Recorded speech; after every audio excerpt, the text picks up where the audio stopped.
کعبۃ اللہ اس کو دینی اصطلاح میں بیت اللہ کہتے ہیں، اللہ کا گھر کیا کہتے ہیں؟ اور قرآن میں بھی اسی طرح وَلِلَّهِ عَلَى النَّاسِ حِجُّ الْبَيْتِ مَنِ اسْتَطَاعَ إِلَيْهِ سَبِيلًا، جس کو توفیق ہو وہ اللہ کے گھر کا حج کرے۔ تو اس کو آپ بھی بیت اللہ جانتے ہیں، بیت اللہ اللہ کا گھر ہے۔ تو آیت کریمہ دونوں آیتیں بتا رہی ہیں کہ اللہ اس شہر مکہ کی قسم کھاتا ہے۔ لا اقسم فرماتے ہیں اللہ تعالیٰ میں اس شہر مکہ کی قسم کھاتا ہوں، اس وجہ سے نہیں کہ میرا گھر اس شہر میں ہے، وَأَنْتَ حِلٌّ بِهَذَا الْبَلَدِ، محبوب صرف اس وجہ سے کہ تیرا گھر اس شہر میں ہے۔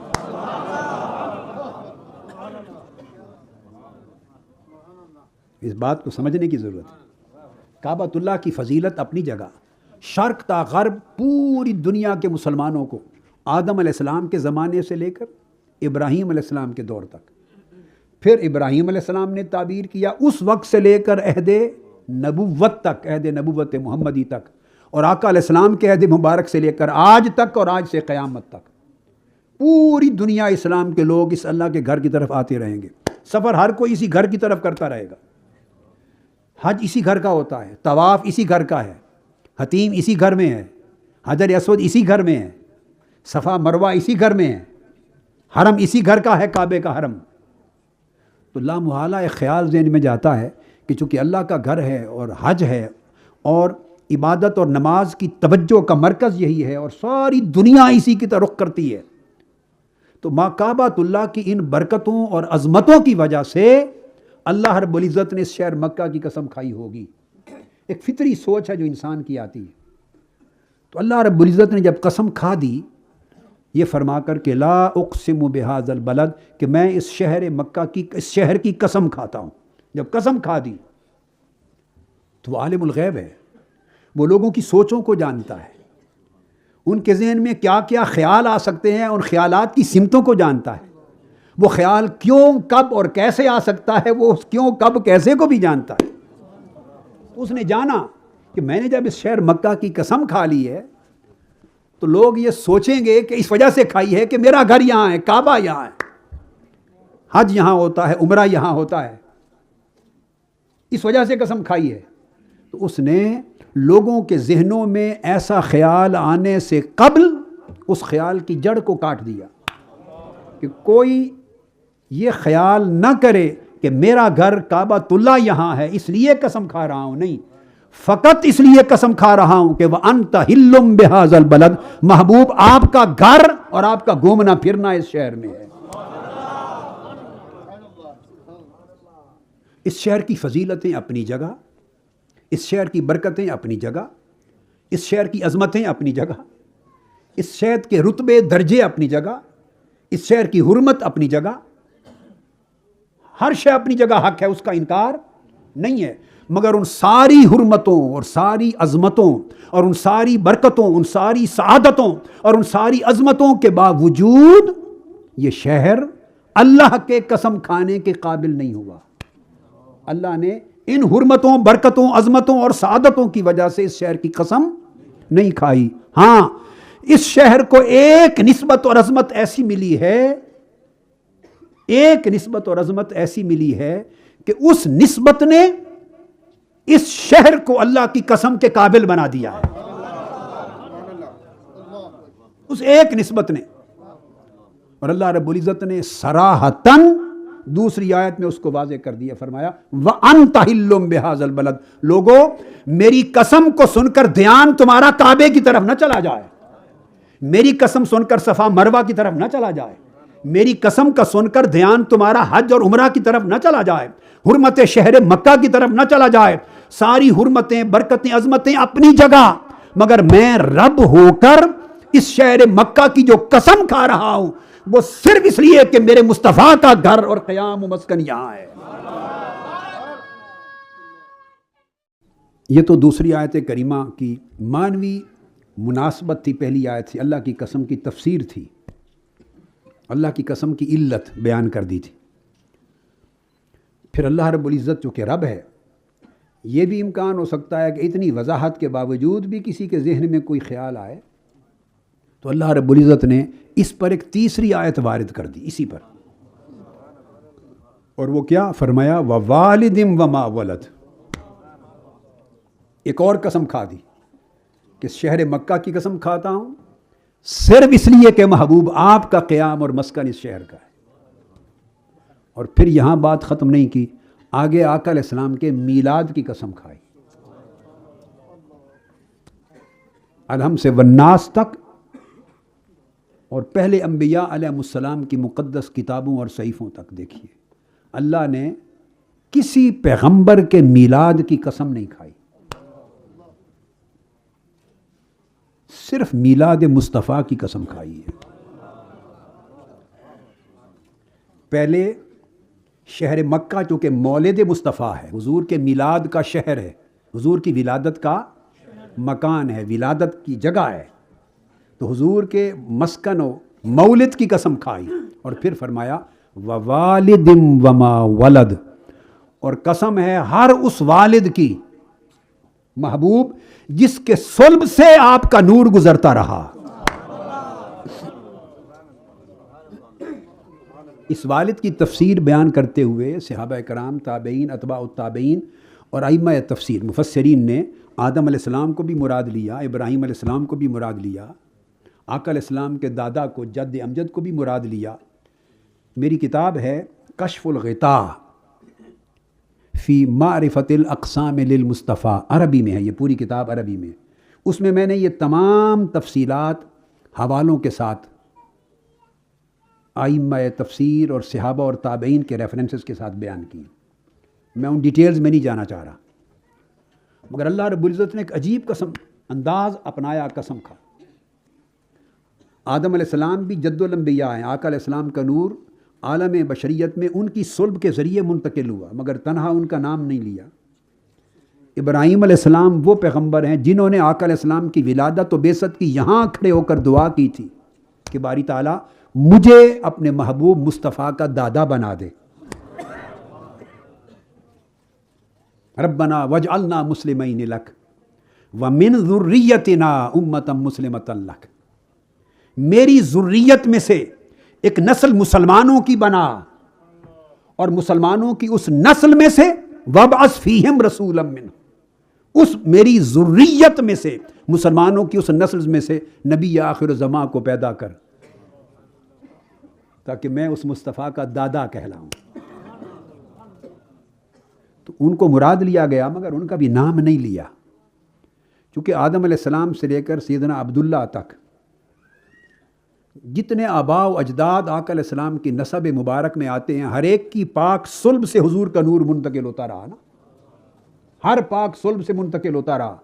تو اللہ رب العزت نے ایک عجیب اسلوب اپنایا، یہاں پر قسم کھا کہ ایک کا، دو کا، تین کا نام لوں تو باقی صلبیں رہ جاتی ہیں. فرمایا ووالدن، تنکیر کے ساتھ جو عموم پہ دلالت کرتی ہے. فرمایا میرے محبوب ہر اس پاک صلب کی قسم جسے آپ کے نسب میں، آپ کے آباء و اجداد میں داخل ہونے کا شرف حاصل ہوا. آدم علیہ السلام سے لے کر حضرت عبداللہ تک ہر اس پاک صلب کی قسم جو آپ کے نسب میں شامل ہے اور والد ہونے کا شرف رکھتا ہے.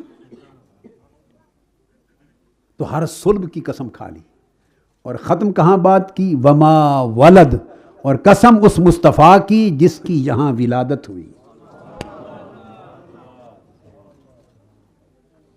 جس کی ولادت ہوئی.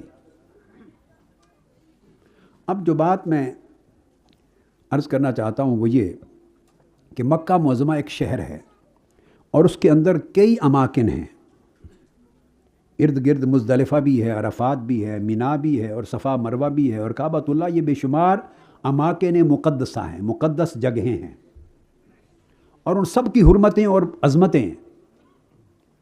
اور انہی میں ایک جگہ ہے آقا علیہ السلام کے مولد کی، جس گھر میں آقا علیہ السلام کی ولادت ہوئی ہے. تو اللہ تبارک و تعالیٰ نے بصراحت لا اقسم بہذا البلد وانت حل بہذا البلد، وانت حل بہذا البلد کہہ کر وہ جتنی مکانی عظمتیں تھیں ان ساری عظمتوں پر حضور علیہ الصلوۃ والسلام کا مولد ہونے یعنی حضور کی ولادت کی جگہ ہونے کی جو نسبت تھی اس کو فوقیت دے دی. تو گویا مکہ کی افضلیت ان ساری برکتوں سے بڑھ کر مولد مصطفیٰ ہونے کے باعث ہو گئی. آپ میری بات کو سمجھیں.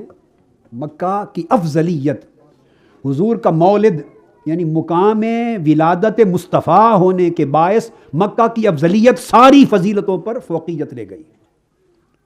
اب یہ نقطہ میں نے اس لیے سمجھایا، اس کو کہتے ہیں فضیلت مکانی. کیا کہتے ہیں؟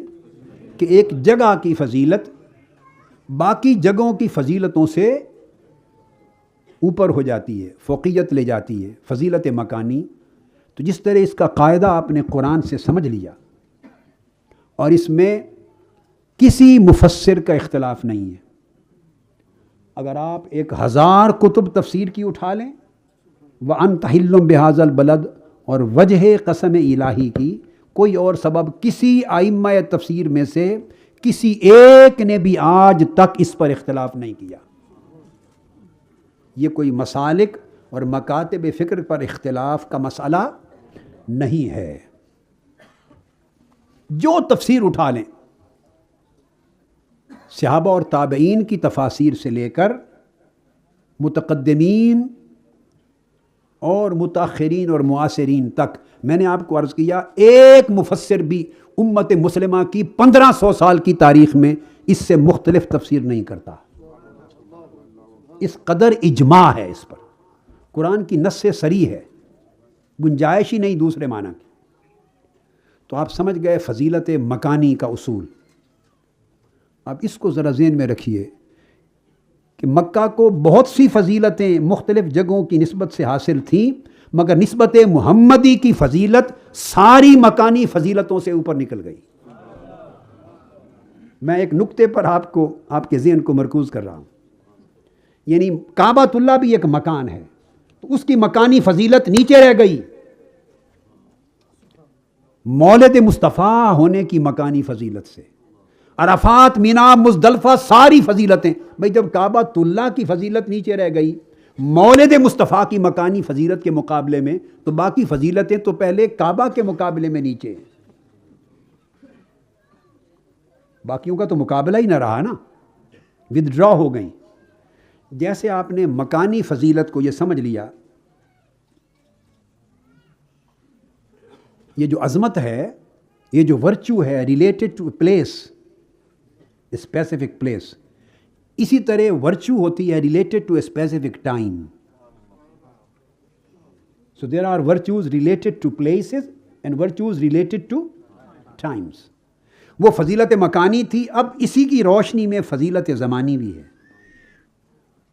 7 دن ہیں ہفتے کے، ان سب میں افضل دن جمعہ ہے. یہ فضیلت زمانی ہے. فضیلت زمانی ہے. دن تو سارے اللہ ہی کے پیدا کردہ ہیں، دن اللہ تعالیٰ ہی کے پیدا کردہ ہیں.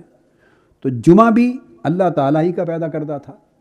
بھئی ہمارے ہاں تو جمعہ اس لیے جمعہ شریف بن گیا اور جمعۃ المبارک بن گیا کہ اس میں نماز جمعہ رکھ دی گئی اور آقا علیہ السلام نے اس کی فضیلتیں اور برکتیں بیان کر دی. ذرا آقا علیہ السلام سے پہلے چلے جائیے تو تب بھی تو یہ فرائیڈے تھا. Monday, Tuesday, Wednesday, Thursday, Friday, Saturday, Sunday, پہلے بھی تو یہ جمعہ تھا نا. تو جمعہ کی فضیلت زمانی ہے. 7 دنوں میں یہ افضل بنایا گیا. میں آپ کو ایک نقطہ سمجھا رہا ہوں کہ اللہ کے ہاں جب یہ افضلیت، فضیلتیں اللہ پاک بہت دیتا ہے، فضیلتیں بہت سوں کو دیتا ہے. دنوں کو بھی دیتا ہے، راتوں کو بھی دیتا ہے، مہینوں کو بھی دیتا ہے، شہروں کو بھی دیتا ہے، ملکوں کو بھی، خطوں کو بھی دیتا ہے. فضیلتیں بہت فضیلتیں دیتا ہے. مگر ان ساری فضیلتوں میں سے کسی کو افضل بناتا ہے، سب سے اونچا کر دیتا ہے. ان ساری فضیلتوں میں کسی کی فضیلت کو سب سے اونچا کر دینا، یہ اصول کیا ہے؟ یہ اصول، اس کا اصول کیا ہے وہ سمجھانا چاہتا ہوں. تو جیسے آپ نے مکہ کی مختلف مکانی فضیلتوں میں اللہ کی قسم کی نسبت سے فضیلت جان لی کہ جب آقا علیہ السلام کا مولد بن گیا، یعنی حضور کی ولادت ہو گئی اس شہر میں، تو حضور کی ولادت نے تمام مقامات کی فضیلتوں کے مقابلے میں اس کو افضل بنا دیا. تو جمعہ کو کیا فضیلت ملی؟ اس کی بھی وضاحت آقا علیہ السلام نے خود فرما دی. حضور علیہ السلام سے پوچھا گیا کہ جمعہ کیوں افضل ہے باقی ایام پر؟ فرمایا فی خلق آدم، اس دن اللہ نے حضرت آدم کو پیدا کیا. تو ایک نبی کی ولادت، ان کی تو ماں باپ سے تو نہیں تھی، تخلیق ہی تھی، تو پیدائش کہہ لیتے ہیں نا. ایک نبی کی پیدائش نے سارے دنوں میں اس جمعہ کو افضل بنا دیا. آقا علیہ السلام کا صریح فیصلہ فی خلق آدم، یہ اس لیے افضل بن گیا، افضل الایام، کہ اس میں اللہ کے بھیجے ہوئے نبیوں میں سے پہلے نبی کی پیدائش ہوئی. اور اسی دن آدم علیہ السلام کا نزول ہوا، زمین پر حبوط ہوا. اسی دن ان کی توبہ قبول ہوئی. تو ساری نسبتیں ایک پیغمبر کی اس دن کو مل گئیں، تو یہ سب دنوں پہ افضل دن بن گیا. اسی طرح حج کا دن ہے، افضل ایام میں ہے، اس دن حج ہوتا ہے، تو حج کی نسبت نے اس کو افضل بنا دیا. عشرہ محرم ہے، اشہر الحرام ہیں، 4 مہینے ہیں، حرمت والے ہیں، انہوں نے ان کو عظمت دے دی. پورا ماہ رمضان ہے، اس کو فضیلت مل گئی. پھر ماہ رمضان میں آپ دیکھتے ہیں کہ آخری عشرہ ہے، وہ پہلے 2 عشروں پر فضیلت لے گیا. پھر آخری عشرے میں طاق راتیں ہیں، باقی راتوں پر فضیلت لے گئیں. تو آپ نے دیکھا اللہ کے ہاں اور اسلام میں اس طرح فضیلتوں کا اور درجہ بندی کا ایک نظام ہے یا نہیں؟ یہ جو ایک تصور ہے کہ ہر شے برابر ہے، یہ جو اندھے کی لاٹھی بنا دیتے ہیں نا، ہر شے برابر ہے، ایسا نہیں ہوتا نظام. فضیلتوں کا ایک نظام ہے، درجہ بندی ہے، درجہ بندی ہے. تو جیسے میں نے بتا دیا کہ رمضان باقی 11 مہینوں پہ افضل، اس کے 3 عشروں میں آخری عشرہ پہلے 2 عشروں سے افضل، 10 راتوں میں سے 5 طاق راتیں بقیہ راتوں سے افضل. تو افضلیت کا ایک درجہ بندی کا نظام ہے. اور سب سے افضل پھر لیلۃ القدر ہو گئی. انا انزلناہ فی لیلۃ القدر، تو لیلۃ القدر افضل ترین رات ہو گئی، اور اس کو 1000 مہینوں سے بھی زیادہ برکت والا بنا دیا. خیر من الف شہر. تو اس کی بھی کوئی وجہ ہوگی. تو اب آپ دیکھیے، اگر راتیں افضلیت پا گئیں تو راتوں نے کوئی ریاضت مجاہدے نہیں کیے کہ راتیں ساری رات کھڑی ہو کے عبادت کرتی رہی تو افضل ہو گئی. راتوں نے کیا مجاہدے کیے؟ بھئی وہ تو وقت ہیں. اگر دن افضل ہو گئے تو دنوں نے کوئی مجاہدات اور ریاضات نہیں کی. وہ دن ہیں، وقت ہیں، کوئی انسان تھوڑے ہیں. اگر مہینوں پر افضل ہو گئے تو مہینوں کی اپنی ریاضتیں مجاہدے نہیں ہیں. میرے نقطے کی طرف توجہ کریں تمام سامعین. آپ نے دیکھا کہ جس شے کو بھی فضیلت ملی کسی نہ کسی نسبت سے ملی. آج اس تصور کو امت بھولے جا رہی ہے. مساوات کے تصور نے، برابری کے تصور میں کا اتنا غلط مفہوم اور غلط اطلاق ہو رہا ہے کہ پورے نظام اسلام کو درم برم کر دیا ہے لوگوں کے فکر نے. اصل برابری قائم رہتی ہے بھائی. اصل برابری میں تو جب ہر انسان برابر ہے تو مومن اور کافر بھی ہے انسان ہونے میں، متقی اور فاسق و فاجر بھی انسان ہونے میں برابر ہے. بھائی پتھر ہونے میں، جو آپ کے واش روم اور ٹوائلٹ میں پتھر لگا ہے وہ بھی، اور ہیرا بھی برابر ہے پتھر ہونے میں. اصل برابری ایک اور چیز ہے، اور درجے اور رتبے اور مقام اور عظمت میں برابری یہ ایک اور چیز ہے. پھر مومن و کافر یکساں نہیں ہیں. پھر مسلمانوں میں ایک متقی اور غیر متقی برابر نہیں ہے. متقین میں صالحین اور غیر صالحین یا اولیاء اور عام درجے کے متقی برابر نہیں. پھر اولیاء میں ابدال، نجبا اور اقطاب اور اغواس ہیں، وہ برابر نہیں. پھر اس کے بعد انبیاء ہیں، کل اولیاء سے بلند، صحابہ کرام ان سے بلند ہیں. پھر صحابہ سب برابر نہیں ہیں. میں آپ کو اصول سمجھا رہا ہوں. یہ تصور کہاں سے گھڑ لیا ہم نے؟ جہالت کی انتہا ہے. بس ایک لفظ سمجھ لیا کہ سب برابر ہیں. باپ اور بیٹا برابر نہیں ہے درجے میں بھائی. آپ میری بات سمجھے ہیں نا؟ اگر یہ سب برابر ہونے، سب کچھ برابر ہونے لگ جائے تو سارا نظام درم برہم ہو جاتا ہے۔ ارے صحابہ کل اولیاء سے افضل، مگر وہ خود سب برابر نہیں ہیں۔ تمام 1,24,000 صحابہ میں بیعت رضوان کے 1400 صحابہ افضل ہیں۔ ان 1400 میں سے بدری صحابہ جو اہل بدر ہیں، جو غزوہ بدر میں شریک ہوئے، 313 سب سے افضل ہیں۔ ان 313 میں پہلے 40 افضل ہیں جو ایمان لائے، ان 40 میں 10 مبشرہ افضل ہیں، ان میں پہلے 4 خلفائے راشدین افضل ہیں۔ تو آپ نے دیکھا ہر جگہ جہاں فضیلت ہے اس فضیلت کے ساتھ کہیں نہ کہیں افضلیت بھی ہے، جہاں فضیلتیں ہیں وہاں افضلیت بھی ہے۔ آپ سمجھ گئے نا؟ تو جس طرح صحابہ سب برابر نہیں، اسی طرح بھائی انبیاء بھی سب برابر نہیں۔ 1,24,000 یہ کم و بیش انبیاء ہیں، اور 1,24,000 سب میں سارے برابر نہیں، ان میں 313 جن کو رسالت ملی وہ ان سب سے افضل ہیں، وہ رسول ہو گئے۔ 313 رسول کل انبیاء سے افضل ہیں۔ پھر 313 رسولوں میں 5 جن کو قرآن مجید نے اولو العزم من الرسل کہا، وہ افضل ترین ہے۔ 313 میں قرآن تقسیم کرتا ہے، درجہ بندی کرتا ہے، آپ کس کس شے کا انکار کریں گے؟ 1,24,000 میں 313 رسول افضل، اور ان میں 5 رسول افضل، نوح علیہ السلام، ابراہیم علیہ السلام، موسیٰ علیہ السلام، عیسیٰ علیہ السلام، اور سرور انبیاء سید المرسلین سیدنا محمد مصطفیٰ صلی اللہ علیہ وسلم۔ یہ ترتیب زمانی سے بیان کیا میں نے۔ اور قرآن کا طریقہ دیکھیے کہ جب ان 5 کا ذکر کرتا ہے قرآن کئی مقامات پر، آئے آقا علیہ السلام سب سے آخر میں ہیں، مگر ذکر حضور کا ان 5 سے پہلے کرتا ہے۔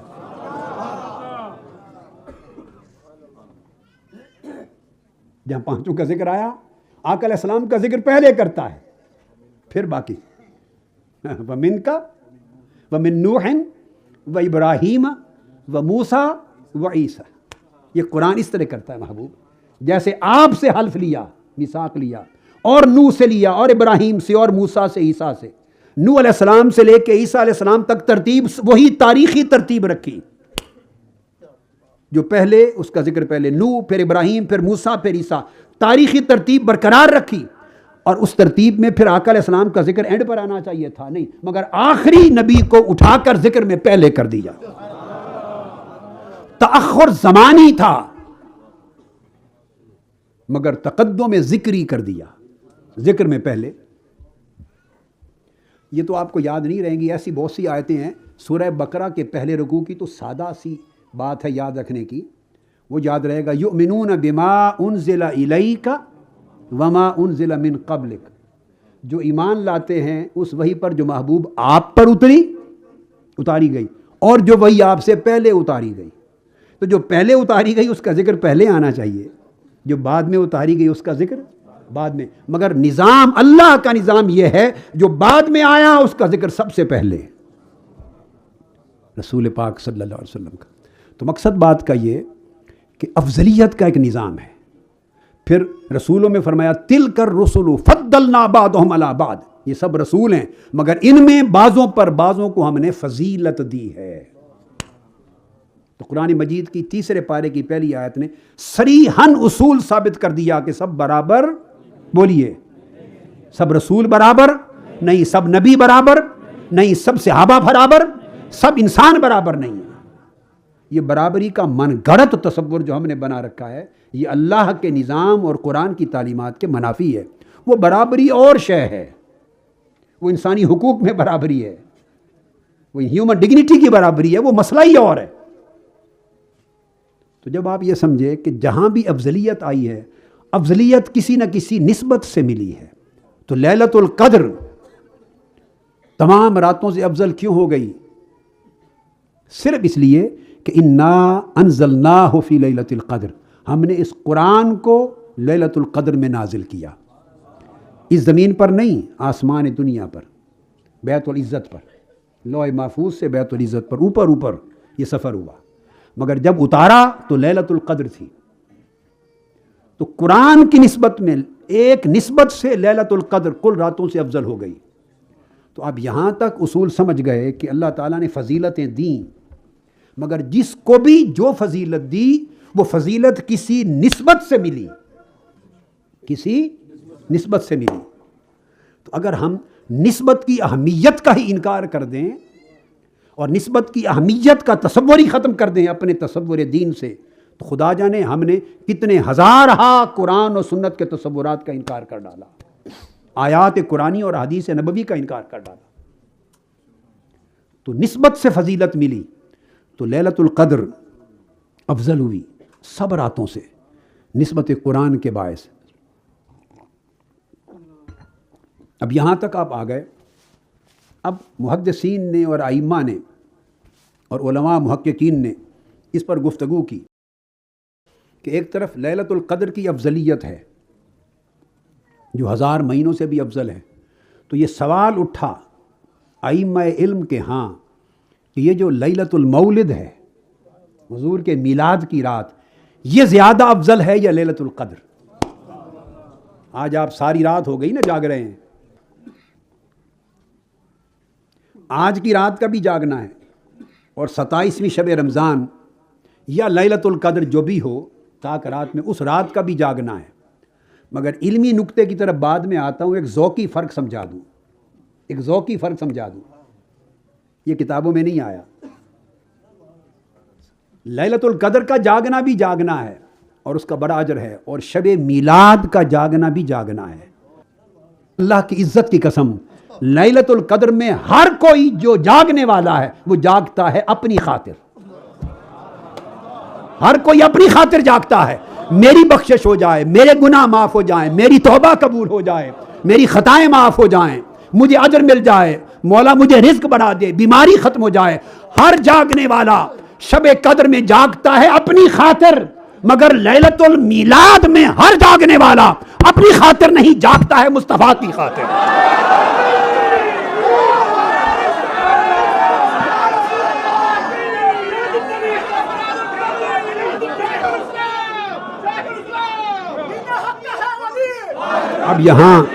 اب یہاں میں آپ کے ضمیر سے ایک سوال کرتا ہوں۔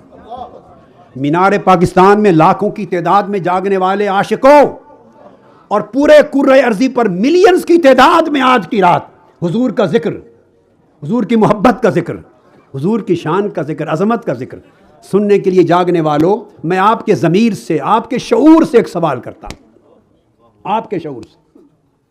دونوں جاگنا، دونوں قسم کے جاگنا حق ہے، شب قدر کا جاگنا بھی حق، شب میلاد کا جاگنا بھی حق۔ مگر کیا اس کا انکار کوئی کرے گا کہ شب قدر ہر کوئی اپنے لالچ میں جاگتا ہے کہ میری بخشش ہو جائے؟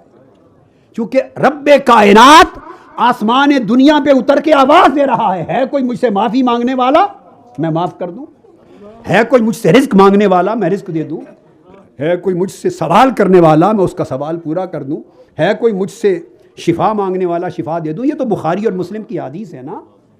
ہر کوئی یہ جان کے جاگتا ہے کہ آج کی رات رب کریم عطا پر مائل ہے، تو ہر کوئی اپنے لیے کچھ نہ کچھ مانگتا ہے، اپنے لیے جاگتا ہے۔ مگر شب میلاد ہر جاگنے والا صرف مصطفیٰ کے لیے جاگتا ہے، حضور کی ولادت کی خوشی میں جاگتا ہے، حضور کی آمد کی فرحت و مسرت میں جاگتا ہے۔ اب میں آپ کے شعور سے سوال کرتا ہوں، اپنی بخشش و مغفرت کی طلب میں ساری رات جاگنا خدا کو یہ زیادہ محبوب ہوگا یا مصطفیٰ کی محبت میں جاگنا محبوب ہوگا؟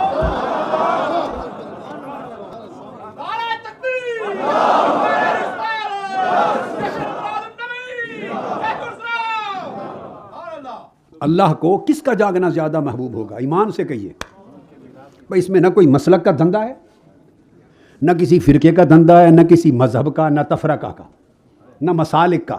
یہ تو ایک کامن شعور کی بات ہے، انسانی شعور کی بات ہے۔ رب کائنات کو کس کا جاگنا زیادہ محبوب ہوگا؟ وہ اپنے لیے جاگ رہا ہے، یہ رب کے محبوب کے لیے جاگ رہا ہے۔ تو کیا آپ کو محبت کے دستور معلوم نہیں ہیں؟ محبت کے دستور کیا ہیں؟ محبت کے دستور یہ ہیں کہ محبت کرنے والے کے محبوب کے لیے کوئی جاگے تو وہ اس کے ساتھ سب سے زیادہ خوش ہوتے ہیں۔